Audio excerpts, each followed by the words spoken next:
ये अभी आपके साथियों ने, आपके स्कूल के बच्चों ने ये एक छोटा सा टैबलो पेश किया पोलियो के हवाले से। एक सेहतमंद बच्चे और एक माजूर बच्चे में क्या फ़र्क है?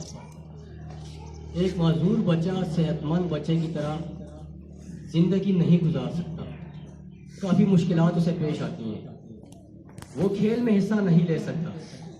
जैसे कि आपने देखा टैबलो में कुछ सेहतमंद लड़कियां जो हाथों से टांगों से तंदुरुस्त थी, वो इजीली खेल रही थी, भाग भी रही थी, एक दूसरे को पास भी कर रही थी। लेकिन जो एक तस्वीर है आपके सामने, जो पोलियो से मुतासिर बच्ची है, वो लाख कोशिश के बावजूद भी वो उस तरह नहीं खेल पा रही जिस तरह की बाकी बच्चियां खेल पाती थी। इसलिए इस वीडियो का मकसद सिर्फ और सिर्फ ये था कि हम अपने इलाके में जितने हमारे छोटे बच्चे हैं 5 साल से कम उम्र, चाहे वो हमारे बहन भाई हैं, चाहे पड़ोसियों के हैं, मोहल्ले में हैं, कहीं पे भी हैं, उनको इस बात की तरगीब दिलाएं कि जब उनके पास हेल्थ की टीम्स आएं तो सिर्फ 2 कतरे और माजूरी से